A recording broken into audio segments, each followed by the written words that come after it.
Joshua Mutale zungusha na mpira juu kwenye nafasi. Shamu!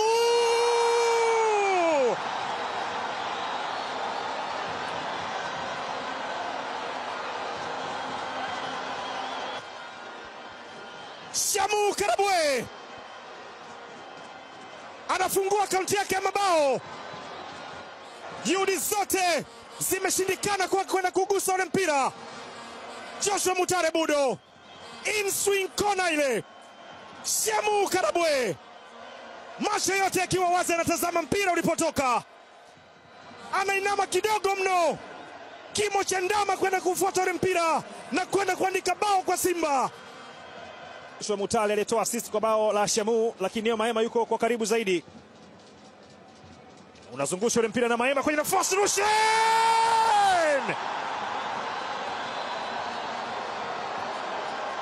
Rushen Deriok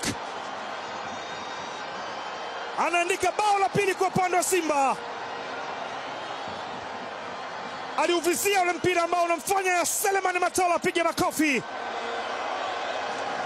Sipige makofi utachoka, mikono itauma. Mamelodi wa zamani ndio Simba wa sasa. Neo Maema alizungusha ule mpira nyuzi 180, mpira ambao unamkuta Rushen Deriok kwenye nafasi, anakwenda kugusa kwa umaliziaji wa kistrike kabisa. Ule mguu wa nje anaubindua tu, mpira unakaa vyema na kwenda kupokelewa na nyavu kiurahisi. Simba 2 Namungo 0. Watalii bora yule Daudi Morel. Haya, Selemani Mwalimu. Selemani!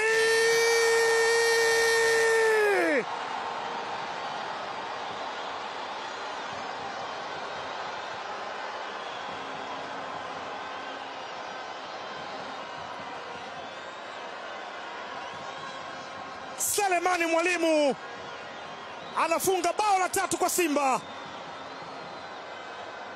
Pasi nzuri ambayo yeye mwenyewe alipambana kuchukua ule mpira.